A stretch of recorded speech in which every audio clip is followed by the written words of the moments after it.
faculty here? How many of you have taken a class from Peter? How many of you look forward to taking a class from Peter? And how many past periods do we have left, by the way? Next week, right? Next week, last day of classes, official classes at BYU. And guess who the presenters are? Allison and Joseph. Who knows that one? And Jefferson. And Jeffrey. The 664, 498 class. Orders from our department chair, Peter Rich. He has asked our class to share with you what they've been working on for the past 8 months. And this is a class that's a advanced instructional design class that also welcomes undergraduates during winter semester. And we will be sharing with you, and I'm faculty member this particular academic year for this class, but we'll be sharing with you our journey, our story, our educational product. And so we hope that after you hear it, that you'll all sign up for 664 this next academic year and welcome your undergrads to join us in winter. I see an award winner or two here today. Rachel Jefferson, stand up. Wow. And the recipient of cash prizes. Quickly, what did you do? And what do you encourage them to do in the future? Mentored research poster competition, and both of our posters ranked in the top 5 in the undergraduate category and mine in the graduate category. And we both placed and got $100 out of it. So Go IP&T. No. Dominated the McKay School. communication disorders tends to dominate that. They always win. They're very Here, guys, next they're year. disorderly. Posters ready for next year because we are taking ComD. There we go.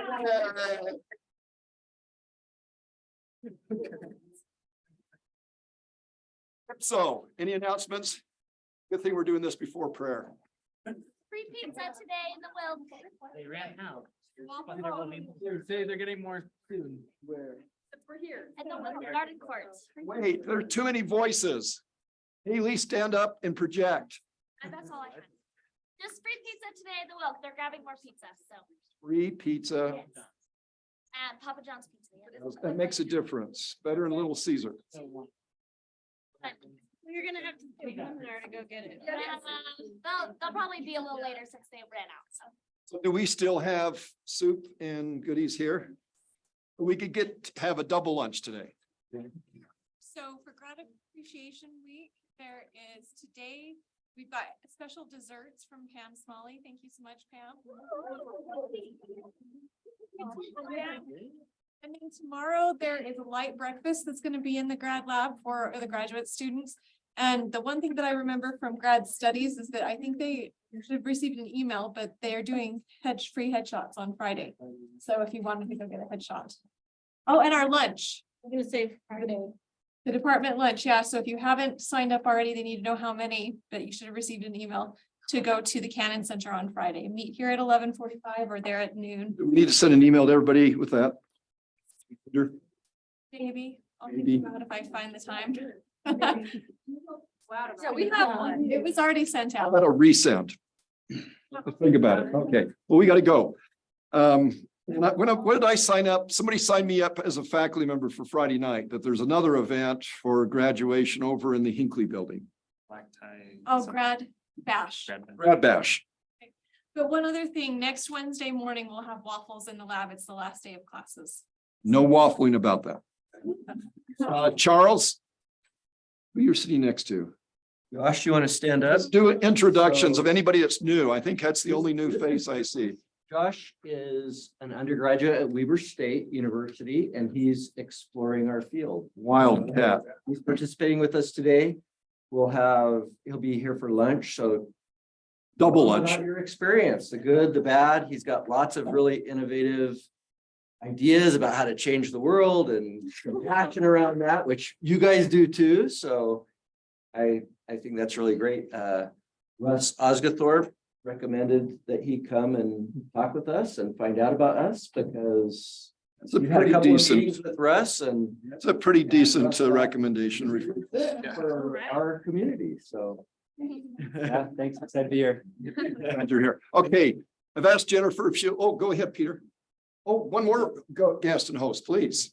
Yeah, Said you've been here before. no, this is Oh, first you time, have- oh, first okay, time. First time, Okay, you okay. can stand up and I'll introduce you. Okay, this is my friend Xin, originally from Taiwan. He just graduated from a pretty fairly good school called Columbia University and in December, and now he's exploring graduate school and exploring different things in life. And when I met him for the first time at church on Sunday, when I asked him, he's not a member of the church, he's investigating. And so when I asked him why he chose Profo, actually I asked him the question yesterday. He said that because he went to GPT and asked, okay, where is a good place that's safe, that's beautiful, people are friendly, preferably a college town where he can do his oil painting. And ChatGPT said Provo.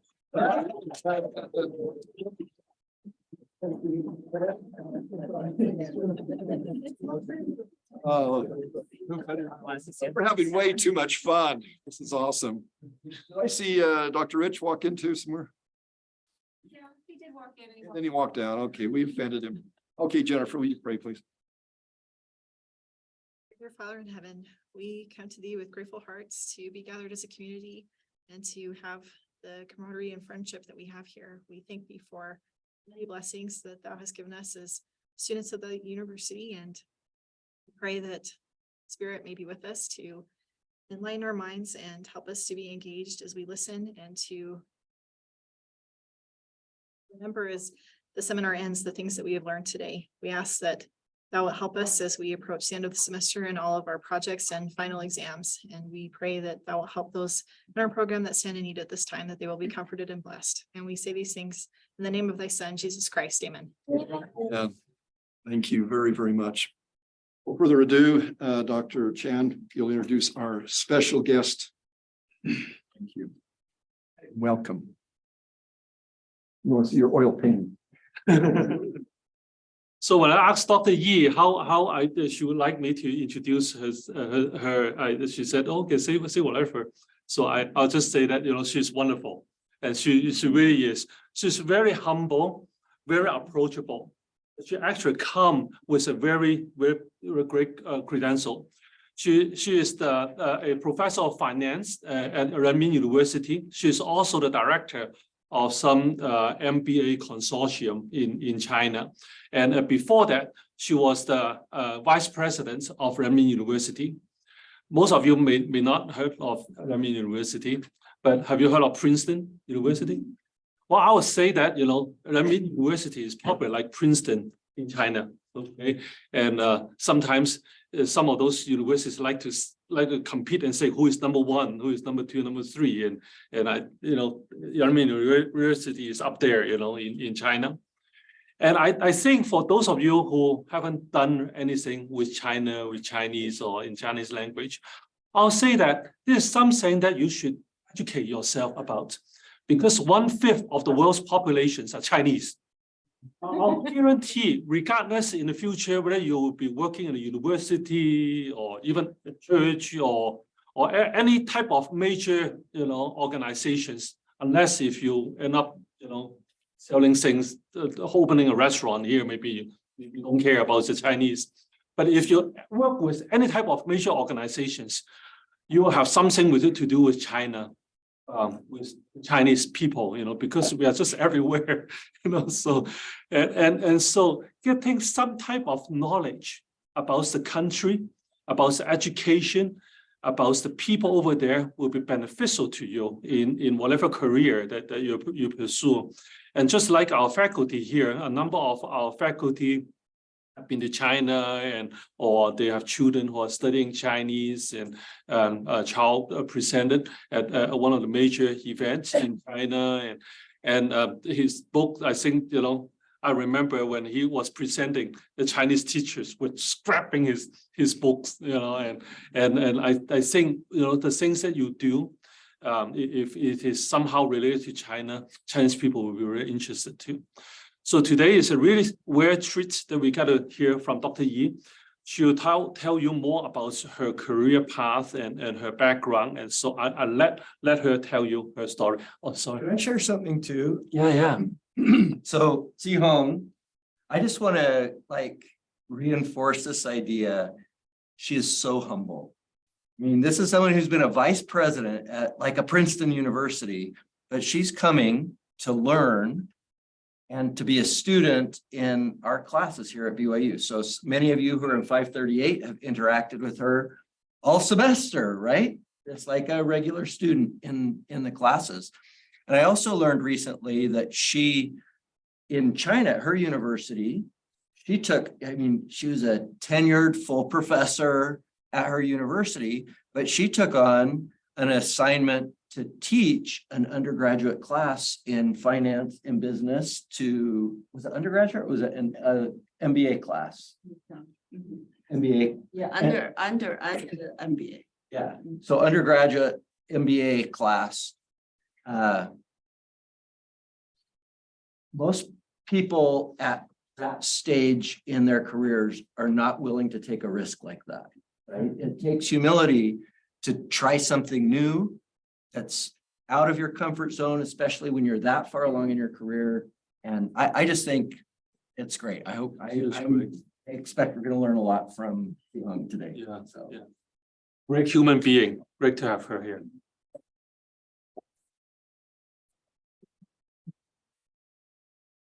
Yes, thank you so much for Peter Charles for those nice words to me. And I think also thanks for Dr. Hao's invitation to give me this opportunity to talk about some background of myself, my university, and also higher education in China. So I'm very much pleased to talk about that, those of things. But also because I've been here already 2 months, more than 2 months. So I would also like to share some very rough ideas about how to adopt online learning, blended learning in a Chinese university, especially at the business school. But when talking about the online learning or blended learning, I just feel like a student giving interim presentation here. So you're going to approach your final. So I'm also same feeling. And so although Dr. House just say, oh, no matter, so just say something, I think I got to do prepare very seriously to get a degree from Dr. Graham and from Dr. Rich. So anyway, I just put the name of about that, but it's very rough idea.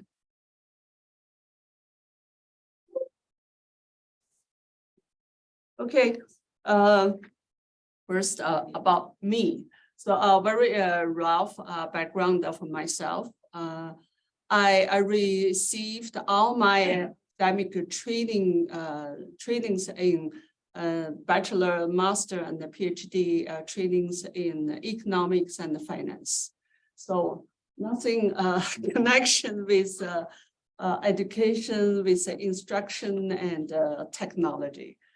And I started my academic career as a business school faculty in 1989. That's a long time ago. And so during my career, in addition to being a professor, I'm also hold some administrative position at a business school and also at the university. So, but from that experience, administrative experience, actually, I feel I learned a lot. So like it gave me opportunities to open my eyes to the world. So I've done a lot of international collaboration things.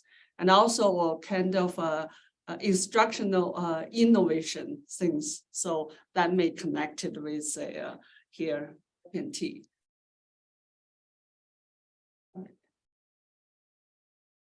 Then very brief introduction about my university, and here I put the map here. Is so this that's the what my university located in the northwest of Beijing. It's called Haidian district, where most of the universities and the colleges are located, gathered there.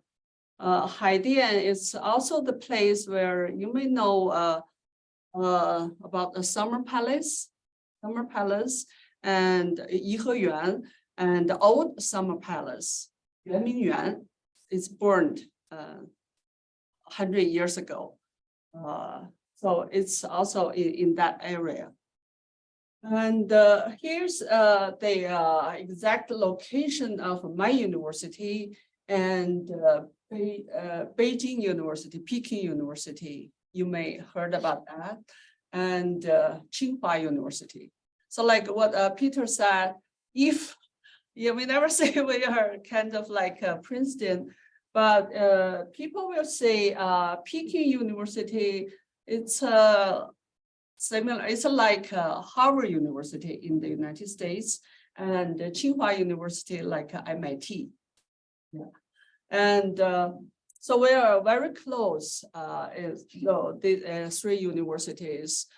Although we have a very different origin. We know Tsinghua University and Beijing University, they have much more links with United States. Actually, Tsinghua University was established by the refund of the Qing Dynasty kind of a 赔款, 庚子赔款. So it originally was established as the training school for the student to come to the United States. That's Tsinghua University. But we have a very different origin with those two. We are more close to the government. So we first established in the 1937. At that time, it's still the anti-Japanese war. So in Yan'an, which is the base of the Communist Party. It started from there. Then they take over the whole China. So that's our origin. So that's why we have very close connection with the government, which is very important in China. The other everything's because of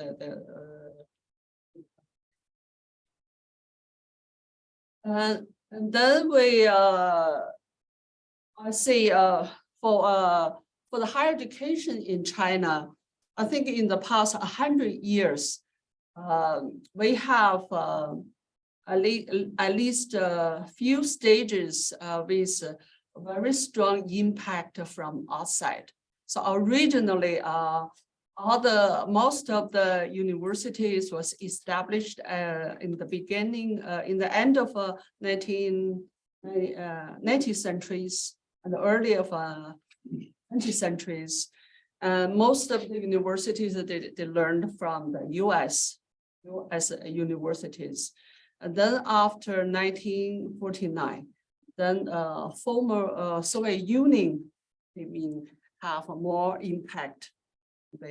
Everything, especially on the higher education. So we're talking about my university, Beijing University, and Tsinghua University. We are now all comprehensive, have different strengths and focuses. So my university are much more focused on the social sciences. So although we also have a humanities science and technology information science, but we're very strong in the social sciences, like the area of economics, business administration, my business school, and public administration, politics, law, sociology, journalism, statistics, and those kind of things. And Tsinghua they're comprehensive too, but they're much more on the engineering. And Beijing University much more on the humanity and the sciences.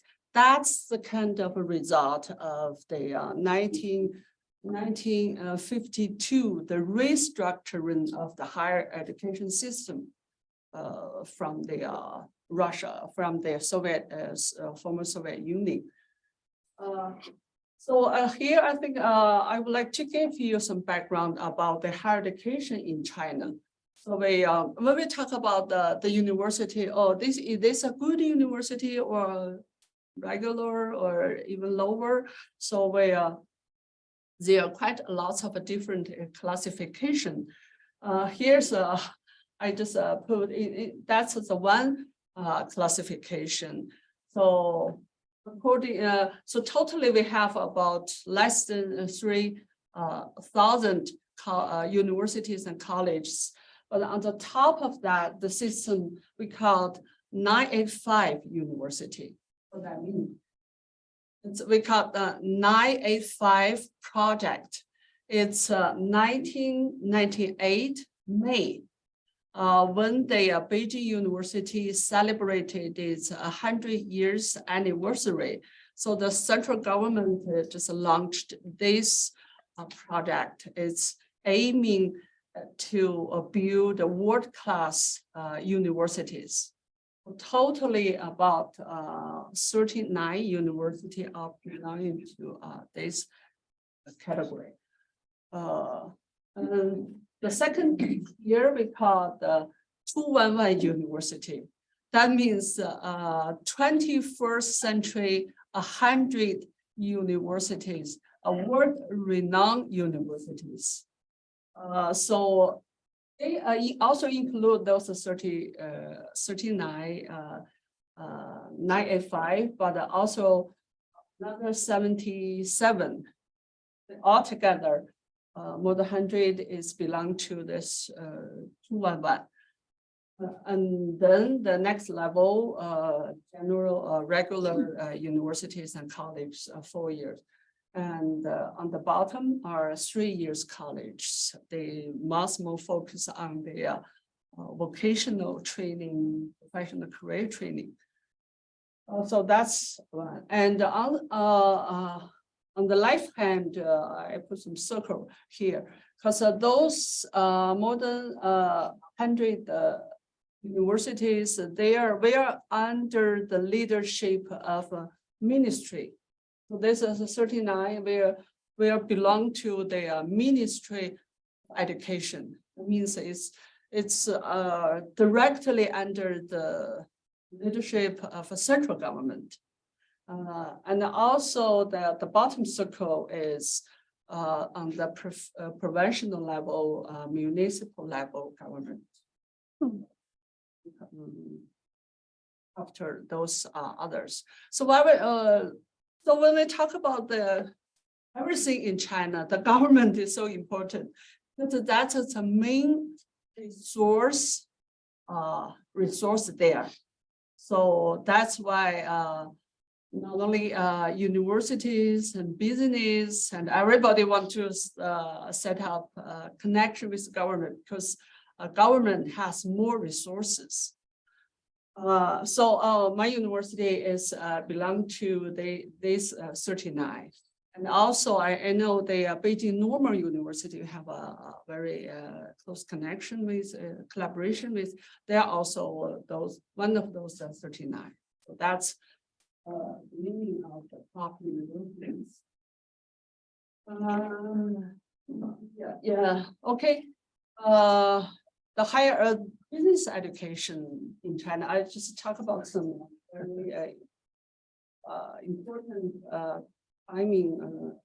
here before 1949, the business education, business school, much more US model. I mean, they are business schools under the umbrella of a university.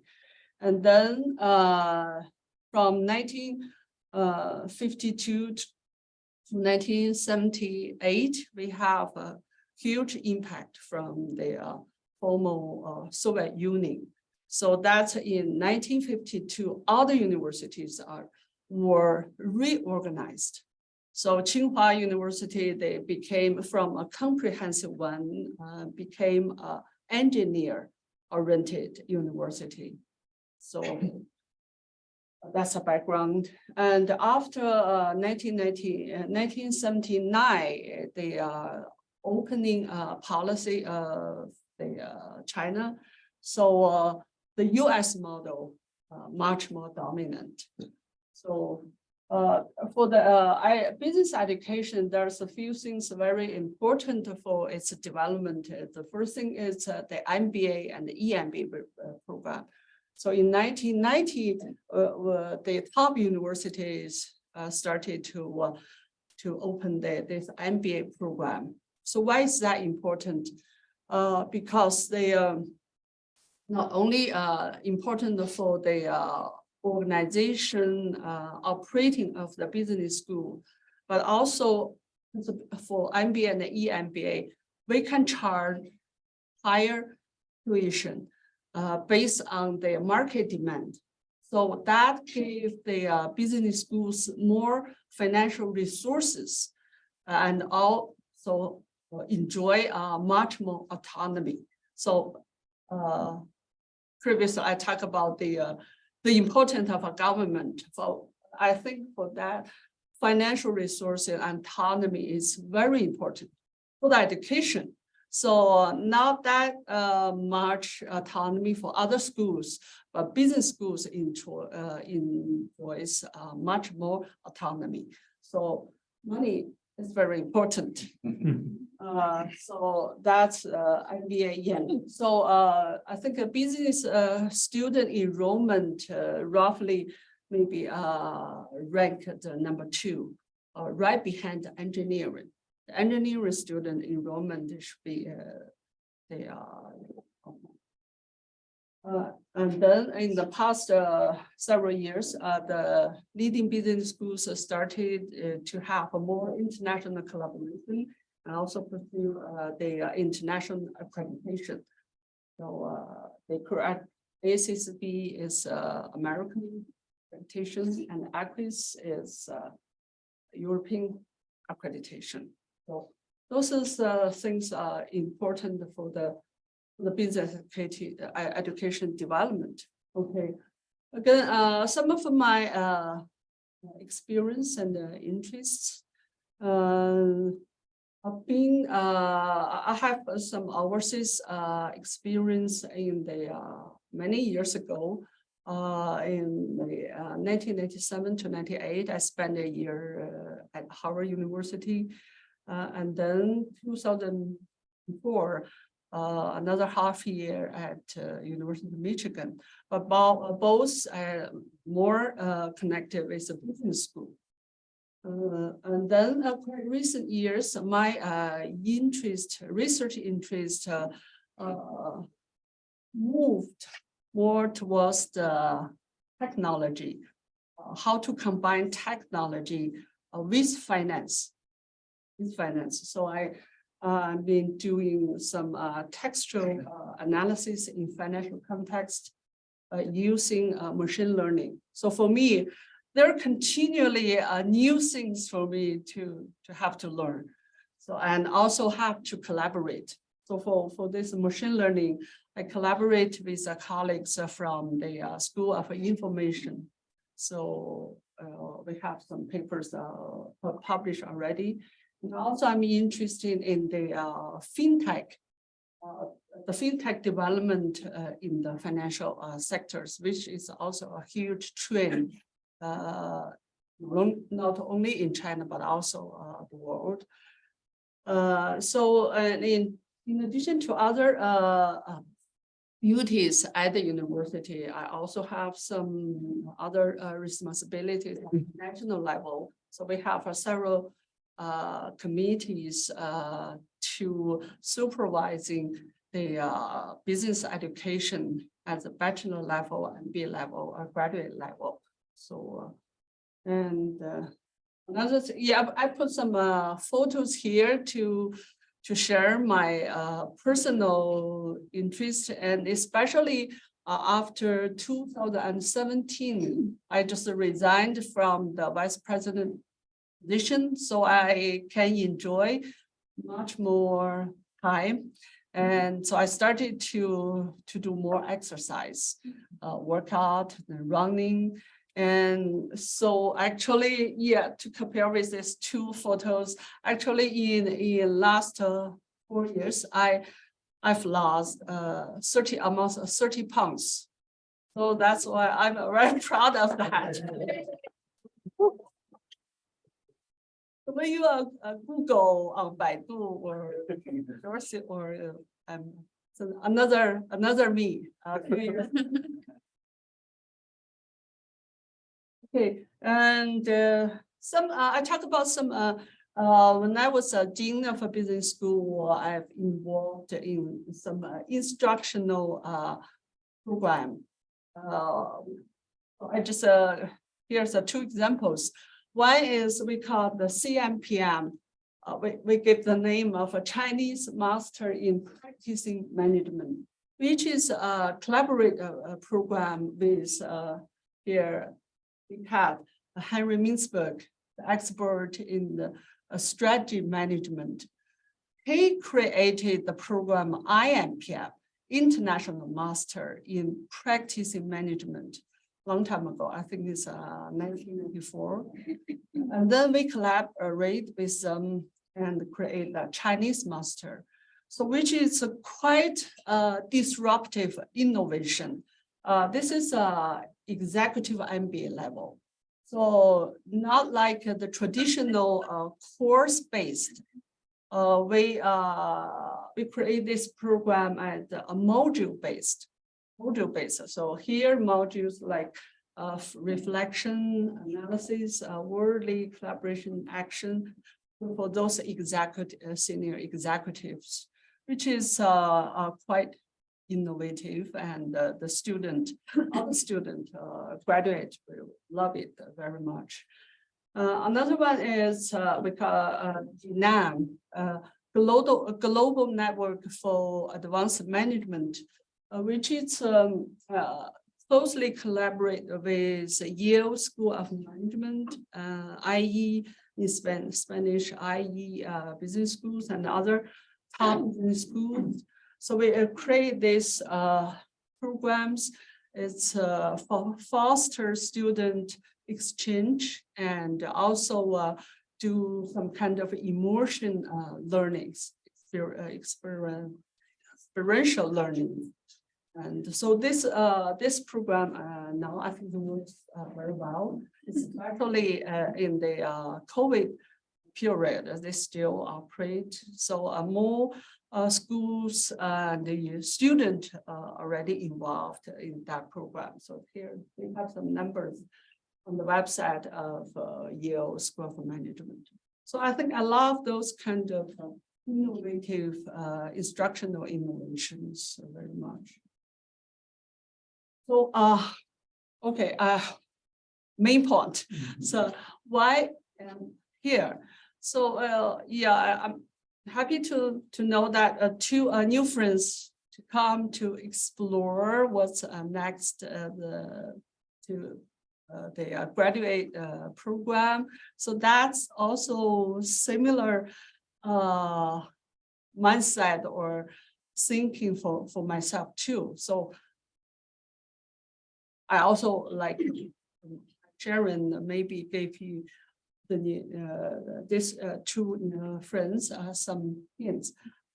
And why I'm here? Because in the past 2 decades, digitalization has been taking all over China. And just here's just an example of the online payment. So started from I think 20 years ago, Alipay. initiate their online pay. They originally just for their Alibaba, the small shop owners online payment, but then gradually they expand to everywhere. So actually, in terms of the payment, China crossed the stage of checking and credit card from cash to cashless society. So that's one of the example of a fintech development in China. So you can see everywhere, no need for cash. No need for cash. You just bring your smartphone. So you can pay everywhere for little kids and for elderly people. Yeah, it's so that's one example. And also digitalization is gradually taking over all the other industries. So then how about higher education? So I don't know, you may familiar or not familiar with this situation. So it's still not uncommon at the university. So I think facing the young generation, Z generation, millennial generations, what about their higher education, they're responding? So yeah, that means their traditional teaching method doesn't work anymore. So although during the COVID, all the courses are converted to online, but I'm just think that's the way we should do. So that's all. When I come here, I know it's not real online learning. It's called emergent remote learning. So for the online learning ecosystem in China, I'm not expert in that area, but that's some of my understanding.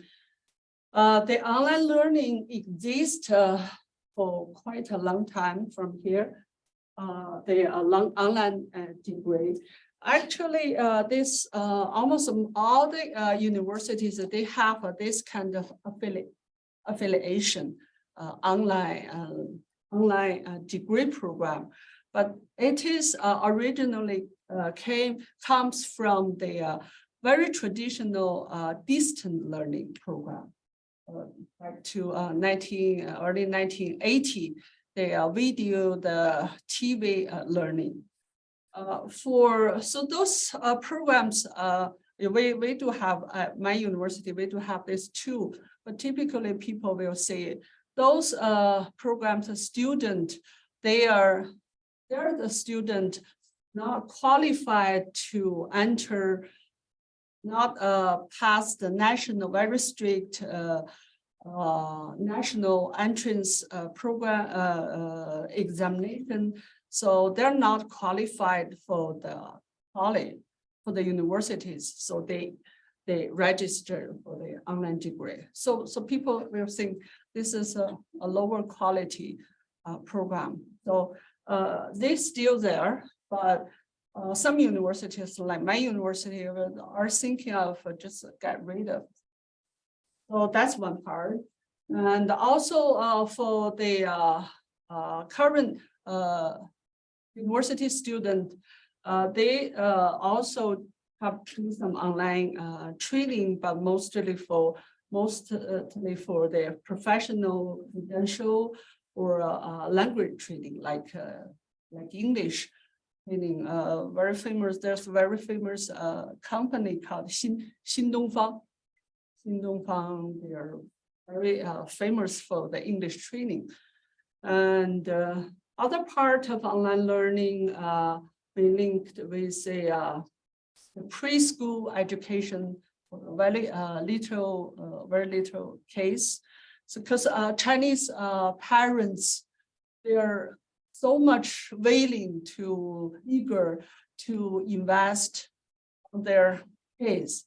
So, yeah, so they love to spend money no matter how you're rich or poor, all the Chinese parents loving to invest on their kids. So their preschool education, and also for the K-12 student, I think much more extracurricular tutoring, not in class, but outside the class. So that's according to my understanding, though there's some learning program existing for the regular school system or university system. The online learning, blended learning is still at the very beginning stage. We do have the MOOC platform and also have some pilot online courses. But most of this kind of online courses are the recording of the courses. So here, so those ideas, digitalization, how we can, as a professor, how can we survive in the digital era, and how the university, where the university will go in this digital era. Those are kind of things have been haunting in my mind.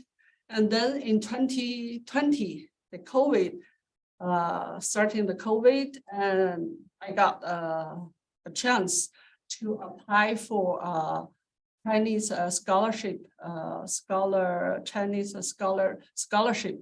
Yeah, they have a annual funding project. But for that year, they have a program for the online learning. We call it web-based learning, overseas learning, those kind of things. So I applied and got approved. And then I was thinking where I should go. So I'm thinking about some partner, Yale School of Management and the Babson College, those. And then after some communication, I realized, no, that's not there. Not the place I should go. But fortunately, there's a friend here. There's a friend. At the Babson colleague. So this friend also, I've known him for quite a while. When he was at the Harvard Business School Press, doing the faculty training program at Harvard Business School. He recommended, gave me two choices.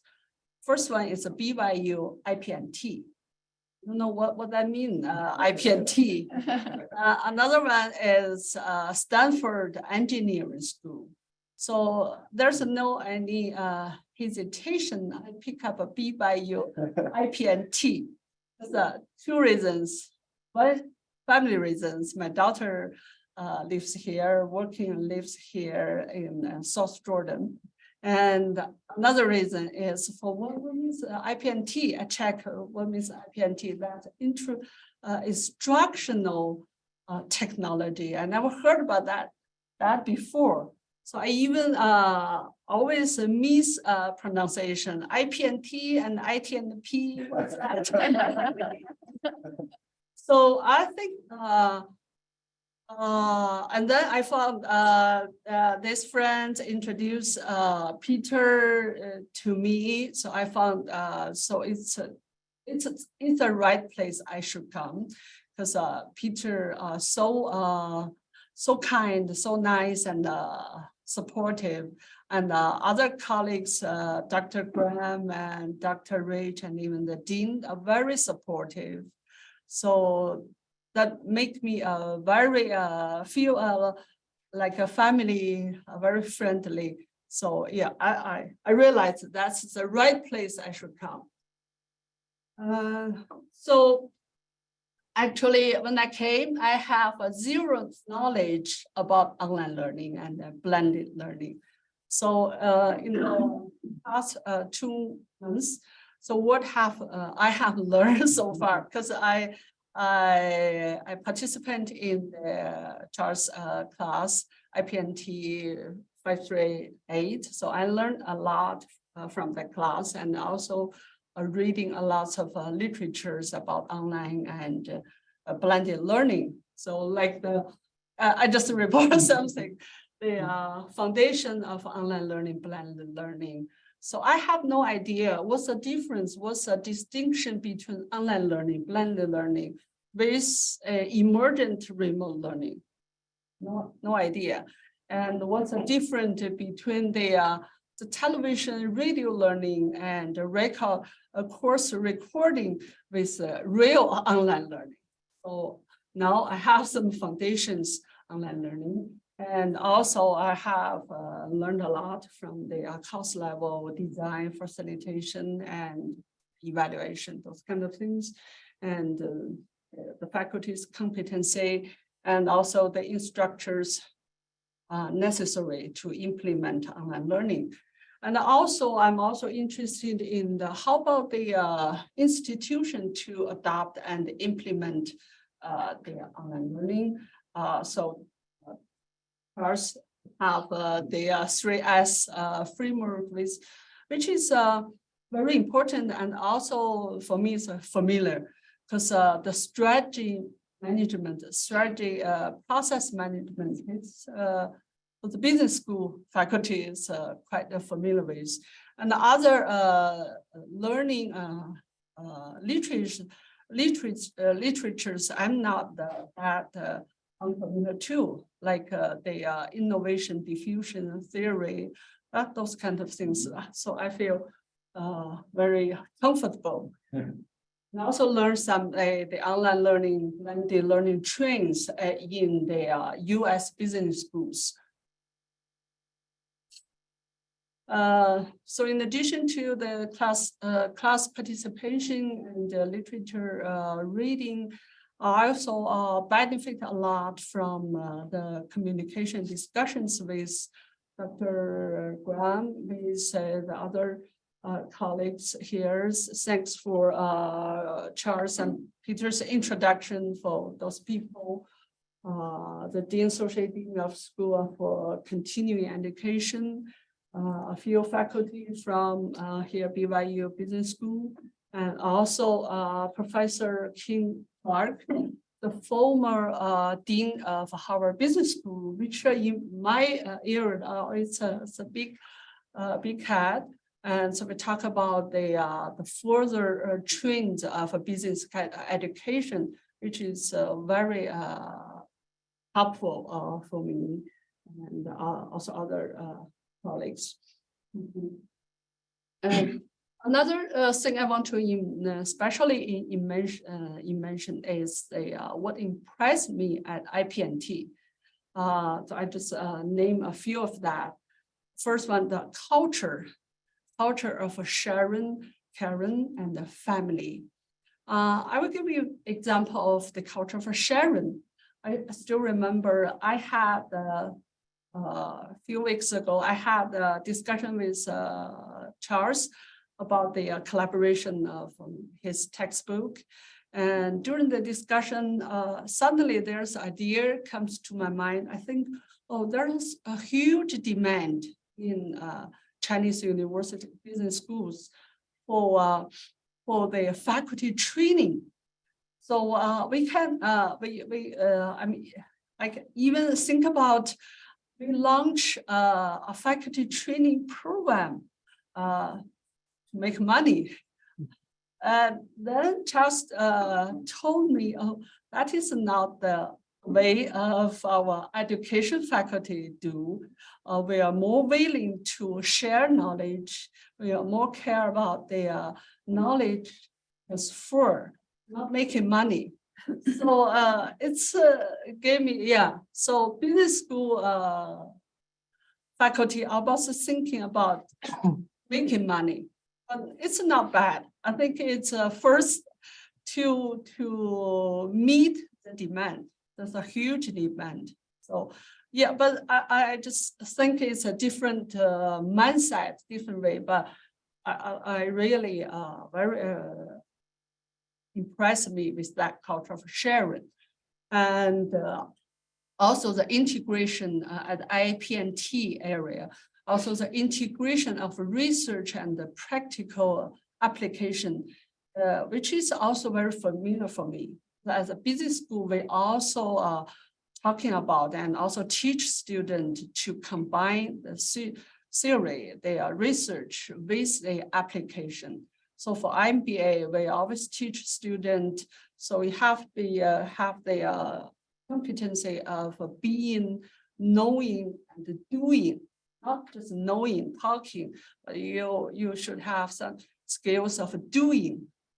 So, and also from the seminar, several seminars, the alumni sharing are also impressed me, the entrepreneurial spirit of IP&T alumni, so which is also familiar for the business school alumni.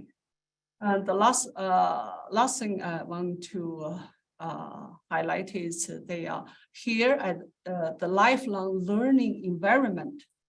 The first time when we met Joyce, we have lunch together, and he told me now she's doing her PhD, so which is a shock to me.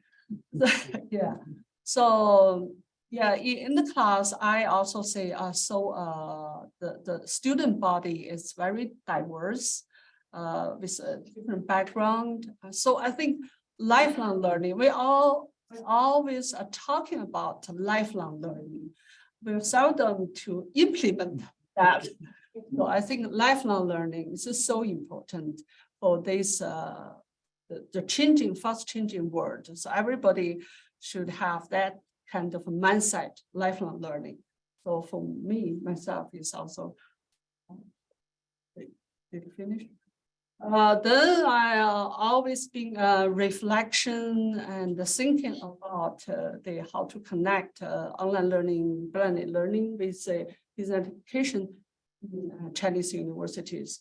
I know there are huge challenges, like just mentioned a few, because when a lack of awareness or knowledge about, like me, it's a zero knowledge about what is online learning, blended learning. And also we even don't have, at my university, we don't have learning management system. I know some university may have, like much more engineering from the university, like Tsinghua or Shanghai Jiaoda. I know they have. Shanghai Jiaoda introduced COVID in 2021, a year ago, 2 years ago. And then also no systematic actions and support for online learning. So there's a lot of challenge there. And also I've seen many opportunities from the student demand for flexibility, especially at business school for MBA, EMBA student. They need more flexibility. So online learning will meet there. Also, now the government also encourage more online learning, but they may don't know what is a real online learning. And also in the universities, typically business school are very entrepreneur and innovative. So I think business school should take that role.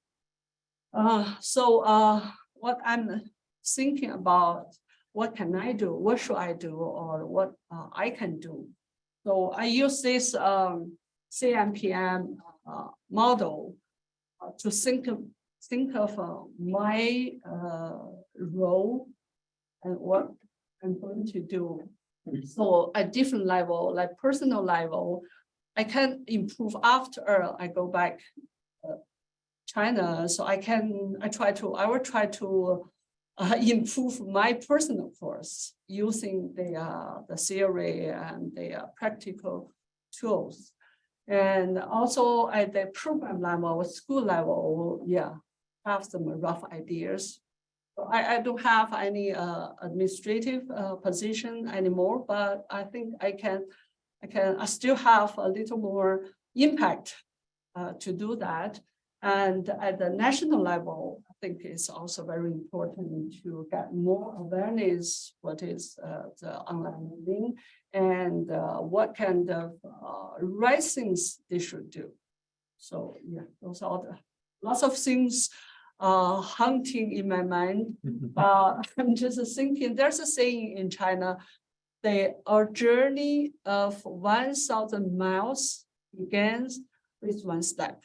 So I want to start my future journey by collaborate with Dr. Graham on his textbook. I will trying to localize something with China context and with business context. So I think, yeah. Almost done. Okay. Thank you. So special thanks to all of the colleagues for support, for help. I also look forward to more learn and communicate more with students and other colleagues. Special thanks to you.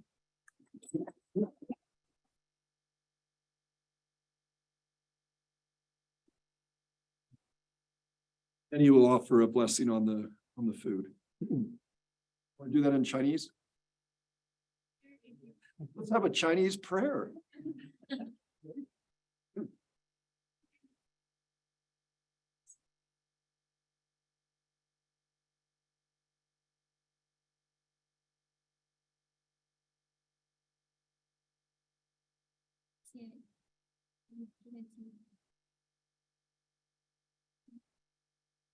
做还有我学到的，很感谢。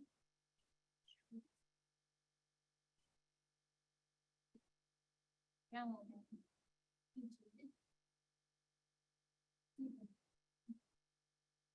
按照我们今天所学到的东西，更好的去。我非常爱你。 Thank you. You're welcome to join us for our fancy lunch. Sure, well. And